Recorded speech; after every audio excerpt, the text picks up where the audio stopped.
In the next few minutes, I'll show you how to make chewy M&M cookies, heart-shaped French butter cookies, and frosted brownies with homemade vanilla ice cream. What's any better than a giant chewy M&M cookie?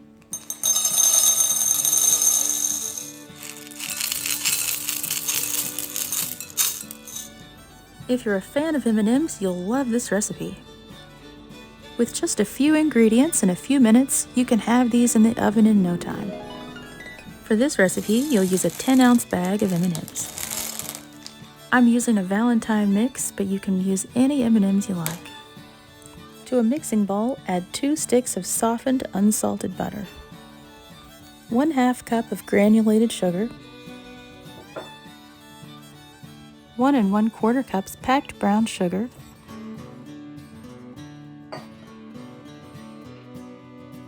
and 2 1/2 teaspoons of vanilla.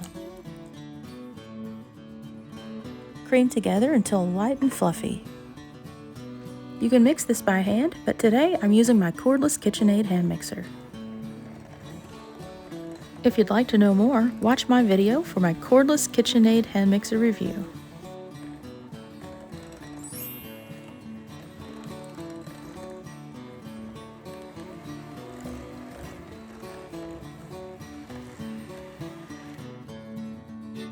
Next, add 2 large eggs. Blend together until you notice the texture begin to change.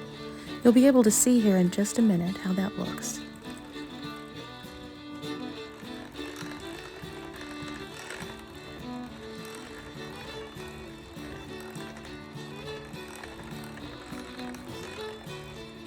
As soon as you see the batter begin to thicken, you'll know you've mixed it enough.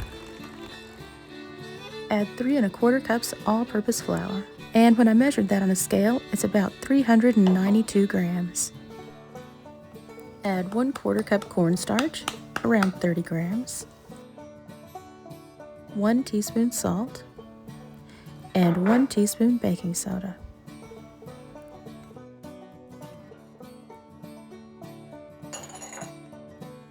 Mix the dry ingredients in just until blended. I like the low speed on the KitchenAid hand mixer. It seems to be a true low speed and it's not too messy.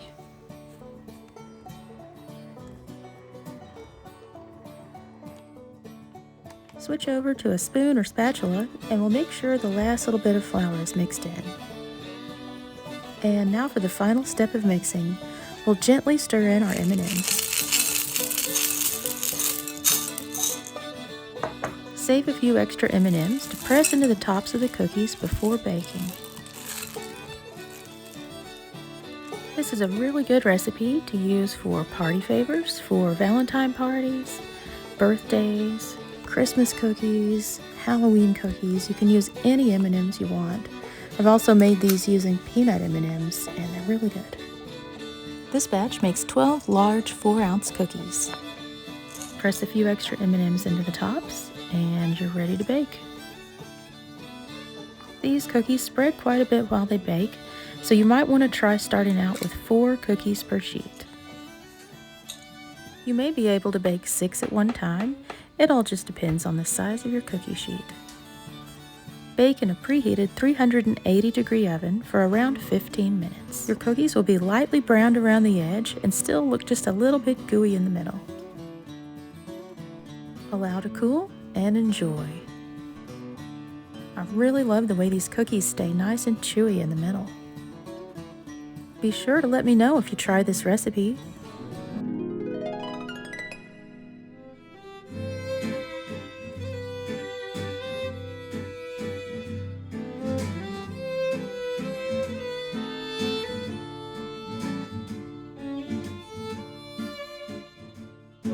Butter cookies are classic, simple, beautiful, and delicious.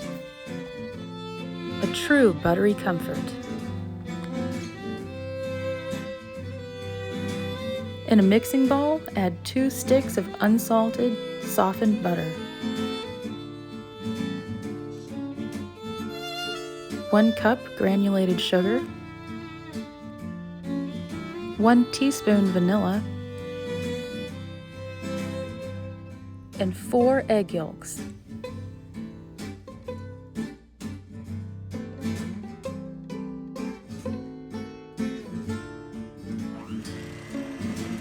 Cream together for about 3 minutes total.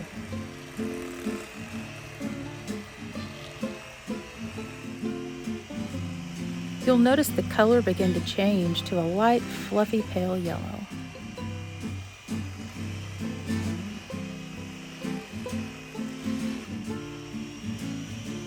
Now it's time to add your dry ingredients. In a sifter, add 2½ cups all-purpose flour, 4 tablespoons cornstarch,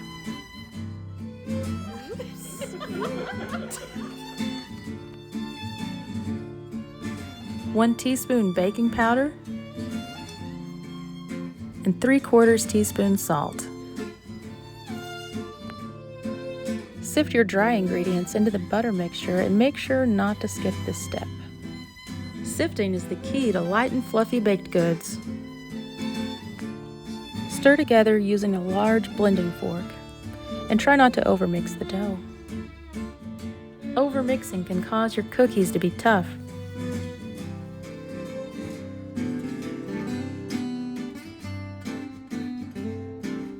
Mix just until all the flour blends in.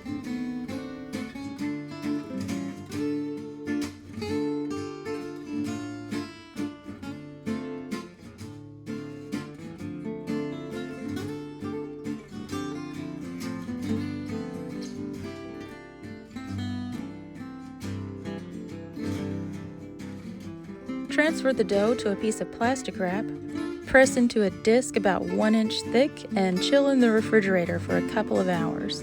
Or you can quick chill in the freezer for about 20 minutes.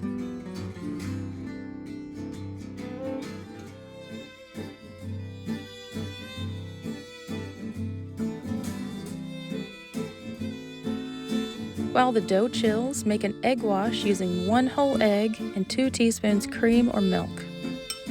Beat well and set aside. Using an egg wash will give your cookies a nice shiny golden color on the tops.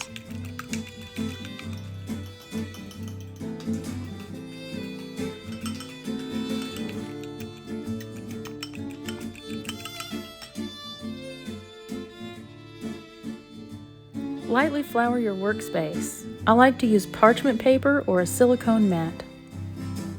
Be sure to visit my YouTube channel for more good Valentine recipes like Loretta Lynn's raspberry snow bars and strawberry buttermilk biscuits. Roll the dough to about 1/3 of an inch thick. I'm using my favorite rolling pin. It's a nice hardwood rolling pin made by J.K. Adams. I found this one on Amazon, and I'll be sure to leave a link in the description below. Anyone that loves to bake should definitely have one of these.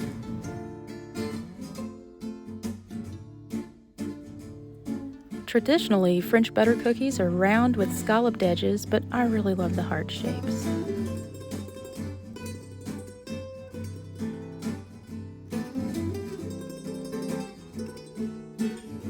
You can take your leftover pieces of dough and gently press together and re-roll.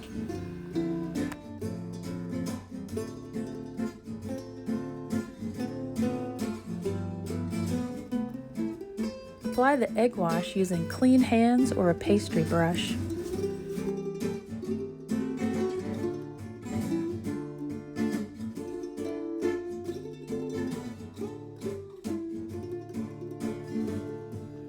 Using a fork, make a pattern on each cookie.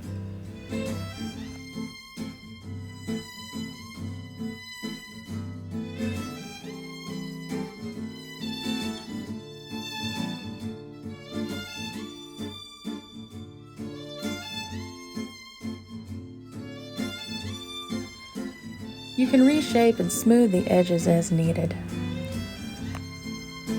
Bake at 350 degrees for about 18 minutes or until browned.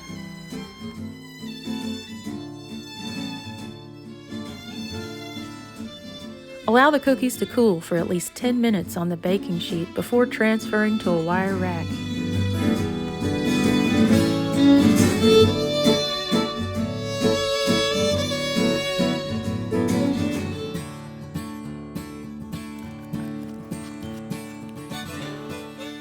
let's bake a batch of these classic 1970s Hershey's HONEYBEAR brownies. They're soft and chewy, slathered with homemade chocolate frosting, and even better with a big scoop of vanilla ice cream. This is a quick and easy recipe, so you can have a batch in the oven in no time. So let's get started. Cream together 3/4 cup sugar and 1/3 cup softened butter.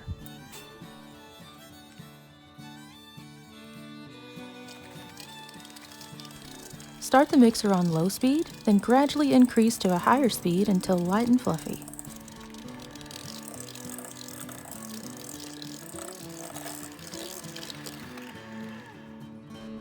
Next, add 2 teaspoons of vanilla and drizzle in 1/2 cup of honey. I love this recipe because the honey seems to keep the texture of the brownies really soft and chewy.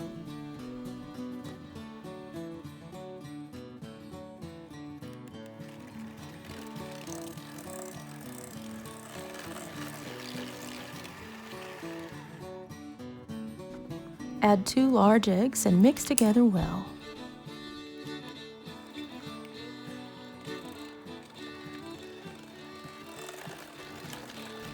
And now for the dry ingredients.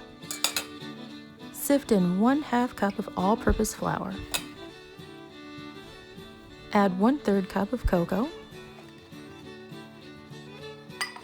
and 1/2 teaspoon salt. The original recipe calls for 1 cup of chopped nuts. I didn't add any to mine this time, but toasted walnuts or pecans would be really good added to the batter. Sift in the dry ingredients and stir together using a spoon. At this point, you just want to barely mix in the dry ingredients. Overmixing can cause a cakey brownie, so try not to overmix.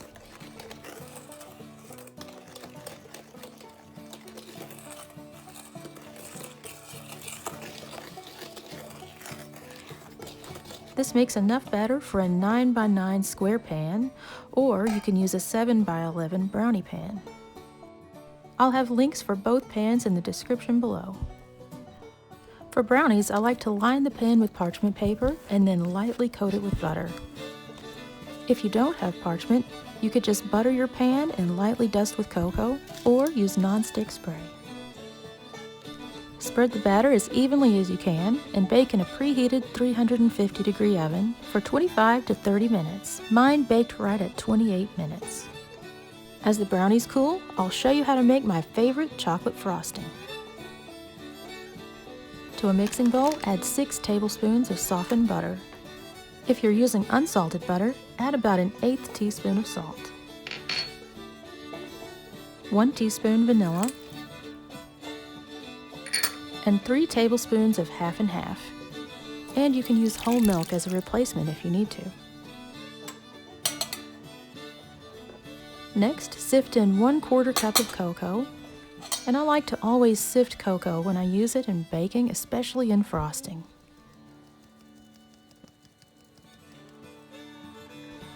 Blend in the cocoa on low speed. You can gradually increase the speed on the mixer until everything turns nice and glossy. And the final ingredient for the frosting, we'll add 3 cups of powdered sugar. And be sure to use low speed as you mix in the powdered sugar at first. That's one thing I love about this cordless KitchenAid hand mixer. The low speed setting is a true low speed. It's neat and tidy, and it's not too loud. If you'd like to know more about cordless KitchenAid hand mixers, check out my mixer review video. I'll leave a link in the description. Now at this point, the icing will look a little too crumbly. You'll think it's never going to come together, but just keep mixing. Gradually increase the speed and keep mixing until it lightens in color and turns really fluffy.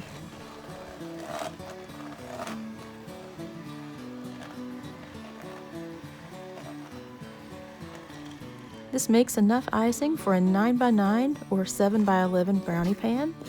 Or if you have a large batch of cupcakes or you're frosting a layer cake, you can double the recipe.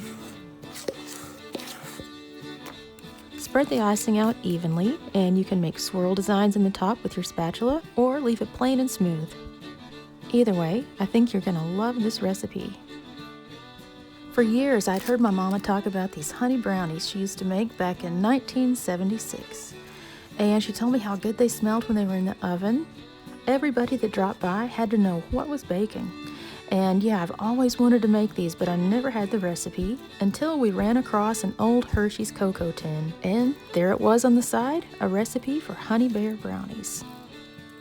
I was so excited to finally get to try this recipe, and I'm really happy to share it with you.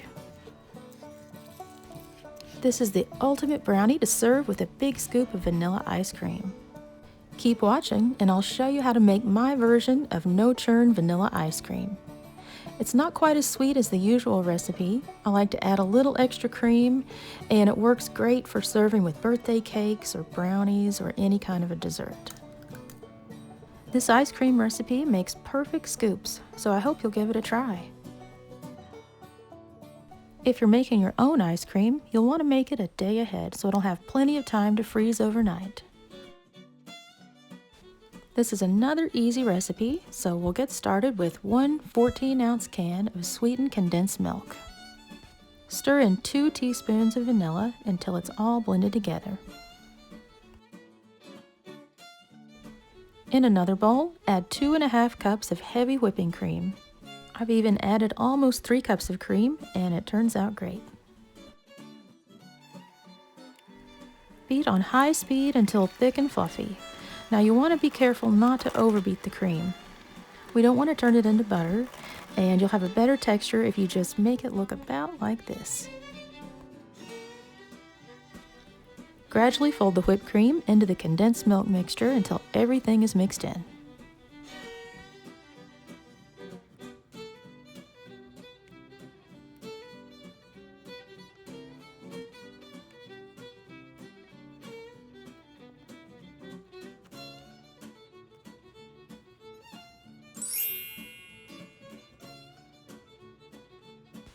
If you want to make different flavors of ice cream, this is the time to add in the extras like crushed cookies, any kind of berries, chocolate chunks, or toasted nuts.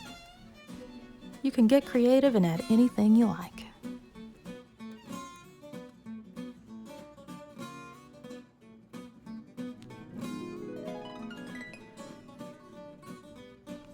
Transfer to a freezer-safe container, cover, and freeze overnight.